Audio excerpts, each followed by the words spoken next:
어디로 가든지 이기게 하시더라 입니다. 18장부터 20장까지는 다윗의 전성기를 보여주는 말씀입니다.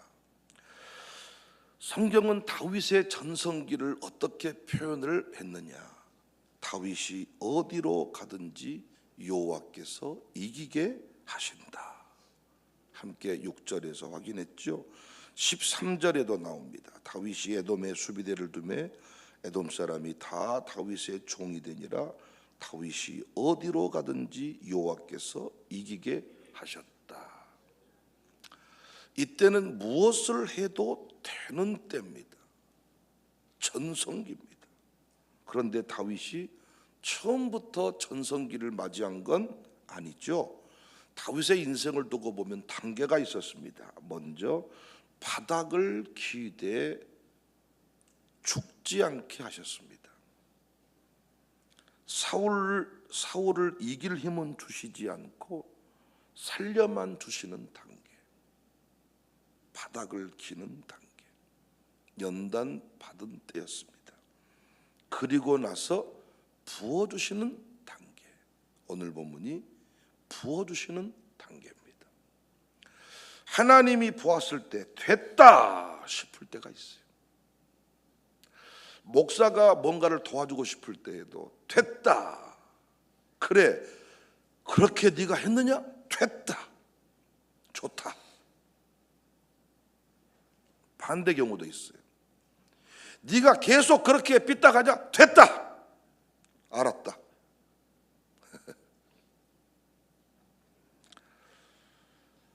우리 인생의 고난과 가시가 다 사라져버린 때, 전성기 때입니다. 부흥의 때입니다. 모든 아픔이, 모든 가시가 다 사라져버리는 거예요.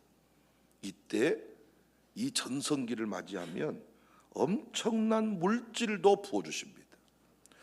우리 교회는 절대로 가난하게 살겠다 뜻을 정하지 않기를 바랍니다. 그것도 교만입니다. 주인이, 하나님이 부어주실 때 마음껏 받아서 막 가족은행부터 시작해서 막 흘려보내는 겁니다. 부어주실 때 막 흘려보내는 겁니다. 어디로 가든지 이기게 하시더라. 어디로 가든지 풍성한 잔치가 벌어지게 하시더라. 그 권사님이 동행하면 어디 가든지 풍성해진다. 그 장로님이 함께하면 어디 가든지 풍성해진다. 우리 교인들이 가면 어디 가든지 풍성해진다. 아따 그 양반 쫀쫀하대. 커피 한잔 한 적이 없어. 이런 소리 듣는 교회가 아니라 어디로 가든지 청사교인들은 아따 사람들이 손이 크더라니까. 이런 축복을 받으며 삽시다. 왜 다윗은 어디로 가든지 이기게 되었을까요? 언제 다윗은 그런 시기를 맞이하게 되었을까요? 여러분도 확인할 수 있습니다. 내 때가 이르렀는지 아직 멀었는지를 확인할 수 있습니다. 어디로 가든지 이기게 하시는 때, 다윗은 언제 그때가 왔는가? 우리는 언제 그때가 올 것인가? 구체적으로 말씀을 드리면, 첫 번째, 전리품을 다 하나님께 바쳤다 그랬어요. 18장 11절에 다윗 왕이 그것도 여호와께 드리되 에돔과 모압과 암몬 자손과 블렛 사람들과 아말렉 등 모든 이방 민족에서 빼앗아 온 은금과 함께하여 드리니라. 모든 전리품을 다 하나님께 드렸어요. 그것도 드리고 그것도 드리고 그것도 드리고. 우리는 어때요? 그것만은 안 됩니다. 다윗은 그것도 드리고 이것도 드리고 저것도 드리고. 다윗은 전쟁만 하면 이겼습니다. 많은 적들이 예전에 다윗으로 생각했습니다. 그런데 막상 맞붙어 보니까 어때요? 더 이상 빌빌대는 다윗이 아니에요.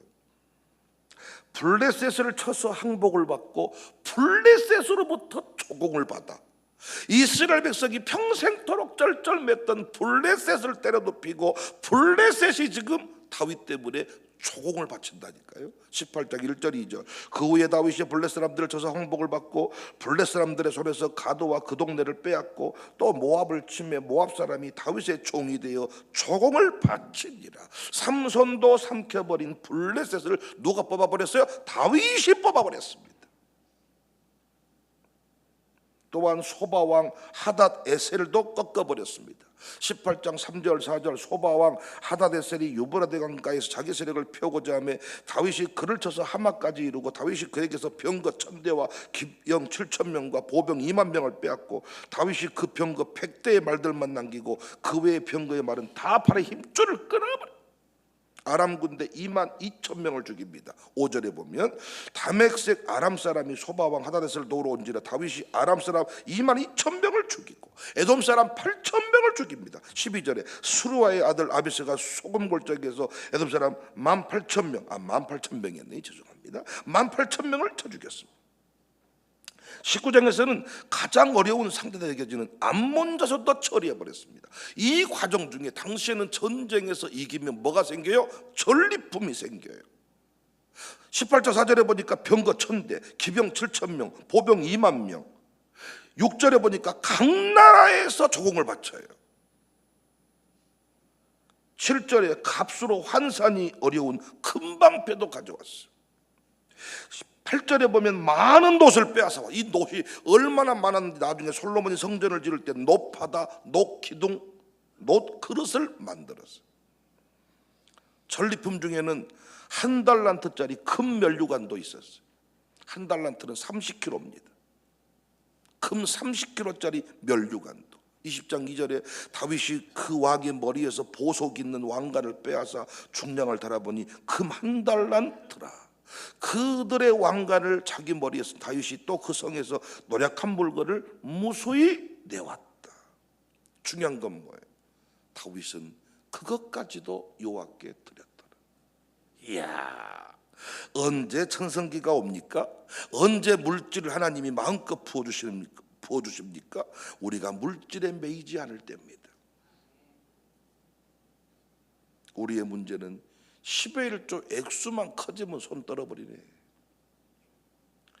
10의 1조 액수가 올라가면 기뻐하고 감사해서 이것도 드리고 저것도 드린 게 아니라 10의 1조 액수만 올라가면 긴장하고 줄일 생각을 하는 겁니다. 사랑하는 여러분, 아직도 물질의 부담을 가지고 시험에 듭니까? 아직도 물질이 부담스럽고 아직도 물질이 커 보이십니까? 아직도 하나님보다 물질이 크게 느껴지시냐고요. 아직도 가정교회 회비 때문에, 아직도 가정교회 헌금 때문에, 아직도 청사교회 헌금 때문에, 아직도 물질 때문에. 그래서 탐심이 우상이라고 했던 겁니다.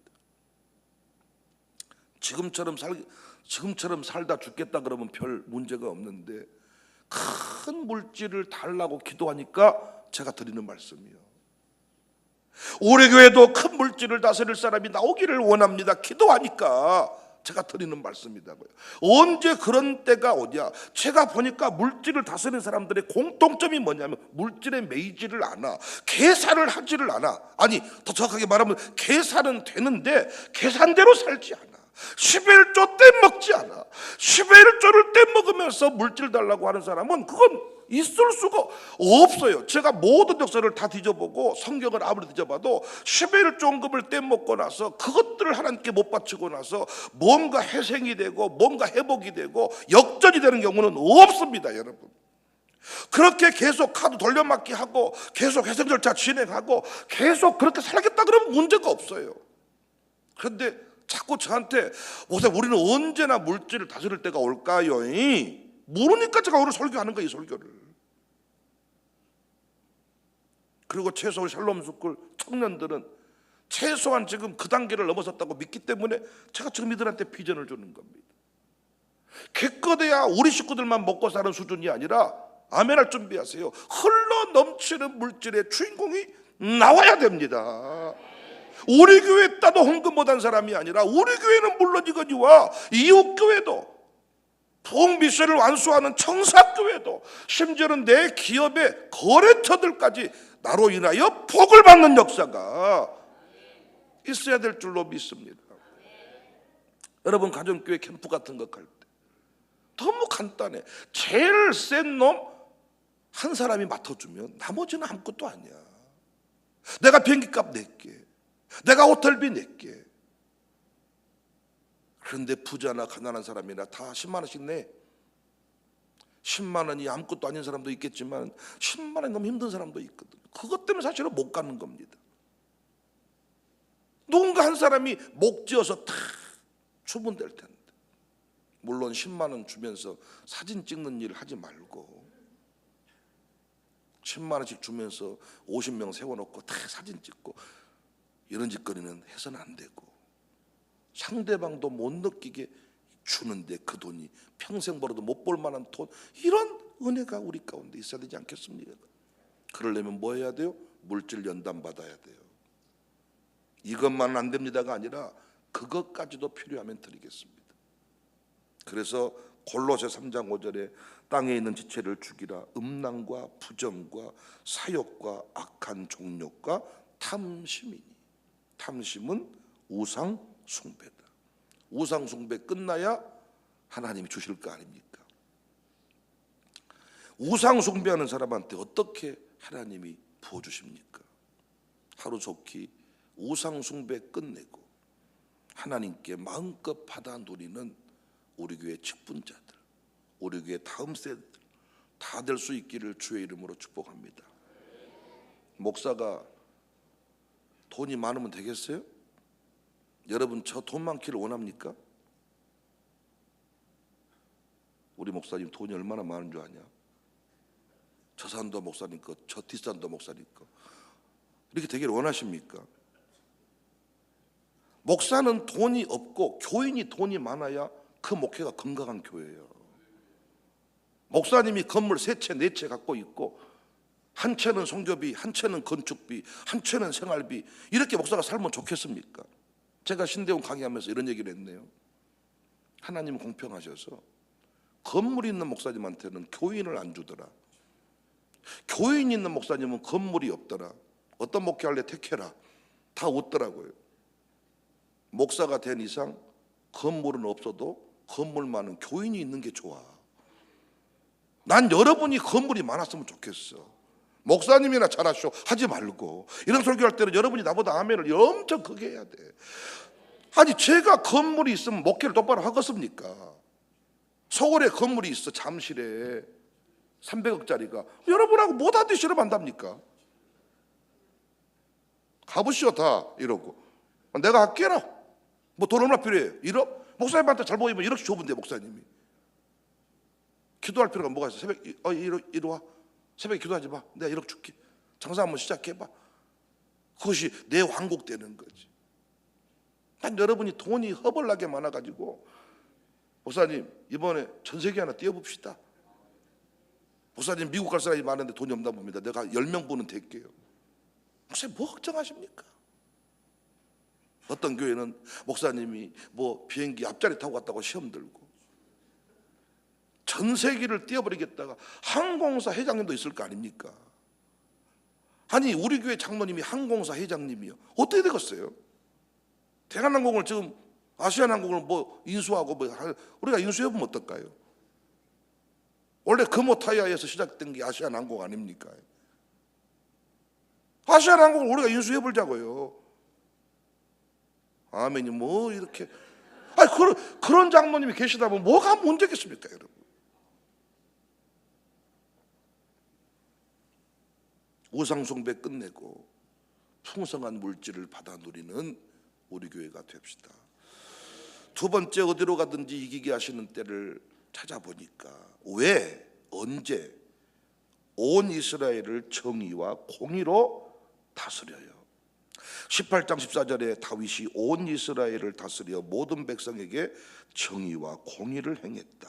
온 이스라엘을 정의와 공의로 다스렸다, 행했다는 말은 공정한 재판관이었다는 겁니다. 율법에 비추어서 부끄러움이 없이 판결을 했다는 거예요. 하나님은 시작도 끝도 말씀인 사람을 찾고 그런 사람을 찾으면 하나님이 쏟아 부어버리십니다. 어떤 사람은 시작은 말씀인데 끝은 세상 방법일 때가 많아요. 말로는 하나님의 뜻 의논하는데 방법이 달라. 말로는 하나님 뜻 가운데 아들 딸을 키우겠다고 하는데 주일날 학원 보내고 새벽 기도를 안 나오고 목사 존중신앙이 없고, 그러니까 말로는 하나님이고 교회인데 아니 과정을 보니까 하나님 뜻이 아니야. 이런 사람들은 하나님이 역사하지 않는다고요. 말로는 행복한 가정인데 행복한 이루겠다는 과정이 믿음의 배필이 아니야. 이 부분도 마찬가지입니다. 왕의 자리라는 것이 힘이 있기 때문에, 자기 마음대로 할 수 있기 때문에 자신을 지키기가 어렵습니다. 권력의 자리에 올라간 뒤에 무너진 이유가 여기에 있습니다. 그런데 다윗은 끝내 말씀대로 다스렸습니다. 여러분과 제가 지금 이 훈련을 받고 있는 거예요. 이 훈련이 끝나잖아요. 하나님이 우리 인생 가운데 전성기를 만들어 주십니다. 어디로 가든지 되게 하시는 그 역사를 우리 가운데 보게 하신다는 것입니다. 여러분이 지금도 기분 나쁘면 팩 말씀이 아니라 감정대로 기분 나쁘면 딱 표정이 나타나. 표정이 말씀의 원리를 따라 신앙생활 하는 게 아니라 감정에 따라서 움직일 때가 많다는 것입니다. 끝까지 우리는 뭐라고요? 말씀입니다. 말씀대로 다스릴 때, 바닥을 헤맬 때도 말씀의 원리대로 살 때 하나님은 그 사람을 주목하여 보시고 쓰신다는 것입니다. 역대기서의 저자가 이스라엘 공동체를 향하여 외치는 핵심 신앙이 뭡니까? 다시 말씀 붙들면 부흥할 수 있다. 시대가 아무리 어두워도 말씀대로 행하면, 순종하면, 여러분 말씀대로 순종하시기를 바랍니다. 감정으로 안 맞아도 이해가 안 돼도 말씀 붙잡고 씨름하는 그 사람을 하나님은 시대의 주인공으로 세우신다는 것을 믿으시기 바랍니다. 다윗은 죽을 때에도 다른 말 안 했으면 솔로몬한테, 아들한테 하나님의 명령대로만 행해라. 그러면 하나님이 네 인생을 대장부처럼 쓰실 것이다. 끝까지 말씀 붙들고 씨름하시기 바랍니다.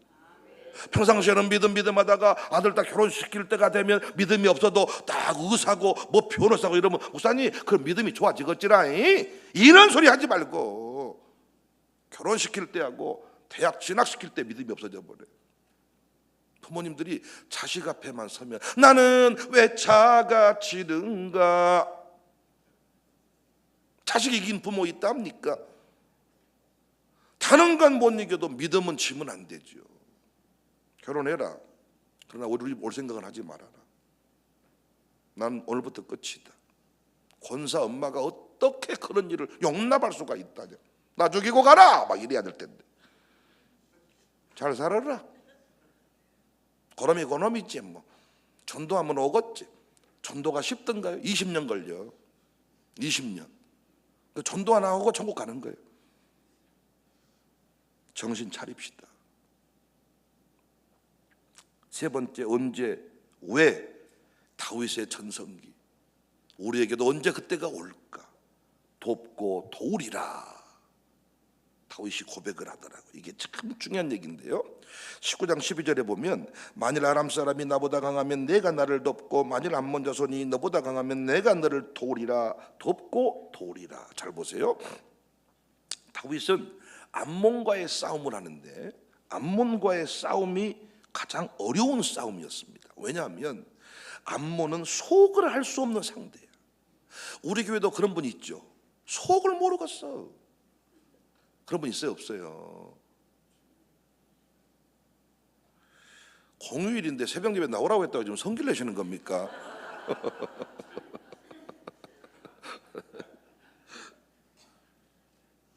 저도 어젯밤에 내일 빨간 날이라 새벽 예배를 좀 쉬어볼까 성령님께 물어봤더니 응답이 안 오더라고요.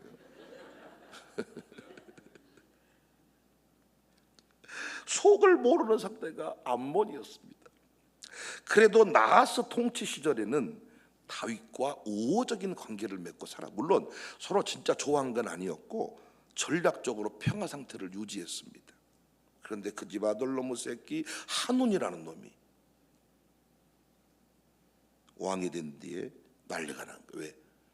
이 한우는 감정적인 사람이에요. 어디로 튈지 모르는 럭비공과 같은 일명 휘발유통이에요. 불광동 휘발유통.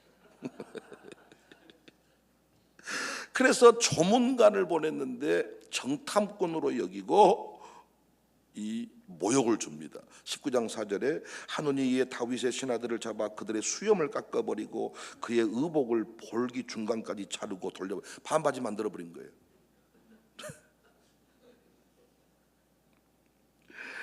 이때 다윗이 본격적으로 이제 이 다윗이 화가 난 줄 알고 이 한눈이 본격적으로 싸움 준비를 하는데요. 은 1000달란트를 주고 군대를 임대합니다. 1000달란트 34톤 8톤 트럭 4대분으로 금을 은을 지급을 한 거예요. 우리 교회에 이렇게 누가 헌금 보내주면 좋겠다. 8톤 트럭 4대분으로 5만 원짜리를 실어가지고 재정부가 비상 걸리겠네요. 엄청난 돈으로 병거 32,000승과 마병들을 구합니다. 19장 6절 7절에 나오는 이야기입니다. 다윗이 싸우지 않을 수 없게 되었죠. 그런데 다윗은 결코 이 싸움을 어디로 가든지 이기게 하시는 때입니다. 그런데 제가 보면서 그래 맞아. 다윗은 요압과 작전을 짜서 움직이는데 그 작전 내용이 뭐냐? 내가 돕고 내가 도우리라. 돕고 도우리라. 12절 13절 볼까요? 이르되 만일 아람 사람이 나보다 강하면 내가 나를 돕고 만일 암몬 자손님이 너보다 강하면 내가 너를 도우리라. 너는 힘을 내라. 우리가 우리 백성과 우리 하나님의 성읍들을 위하여 힘을 내자.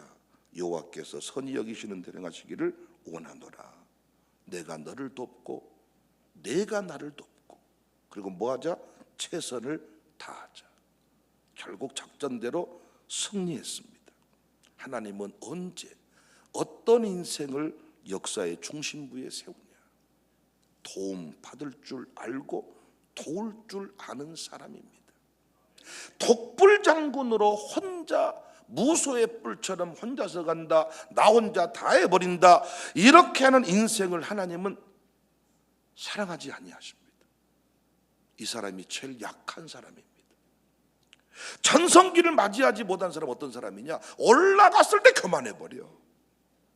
올라만 가면 목에 힘줘버려. 올라만 가면 지 잘난 척 해버려. 올라만 가면 지 이름 없으면 성질 내버려. 올라간 뒤에 마음껏 도와주고 또 도움을 받고 이렇게 서로 연합하는 게 아니라 큰 교회 작은 교회가 서로 연합만 하면 얼마나 큰 일 할 수 있는데 절대로 작은 교회는 큰 교회 안 따라가고 큰 교회 작은 교회 절대로 배려 안 해주고 서로 돕지 않으니까 광주만 해도요 연합이 안 된다 그러더라고요. 보통 다른 지역마다 5,000명 넘은 교회들이 10,000명 넘은 교회들이 있어가지고 10,000명 넘은 목사님이 엄청나게 잘 도와줘서 후배들을 쫙 모으게 하는데 우리는 다 그만씩 해가지고 네가 통합측에서 하면 합동이 안 가, 통합이 안 가. 이렇게 서로 연합을 못하는 거예요. 그래서 광주시장이 광주 교회 알기를 개똥으로 합니다. 구청장들이요 교회를요 우습게 합니다. 어디로 가든지 이기는 사람은 교만한 사람이 아니에요. 겸손한 사람이에요. 목사님 이번에 제가 찬송 인도하는데 목사님 기도해 주실 거지요? 목사님 이번에 특송 시키셨는데 목사님 특송만 시켜주고 기도 안 하는 거 아니시지요? 목사님 기도해 주실 거지요? 제가 이번에 미국 가는데 장로님들 기도해 주실 거지요? 제가 이번에도 우리 봉사들한테 설교 부탁을 쭉 하면서 이번 미국 가는 동안에 성도들이 기도가 모아지도록 정말 기도 제목 부탁 잘해주라. 어디 가든지 성도들의 기도 없이는 할 수 없다는 고백이 있어야 하나님이 그 인생을 쓰시지. 기도 없어도 괜찮습니다. 까짓 미국 별거 있답니까? 까짓 뻔히 아는 길 다 가면 되죠. 이렇게 흘러가다 보니까 우리 인생이 결국 마귀에게 판판이 지는 겁니다. 다윗은 정확하게 알았습니다. 연합해야 하나님이 기뻐하신다는 것을. 그래서 다윗은 시편 133편에서 형제의 연합이 어찌 그리 아름다운지요.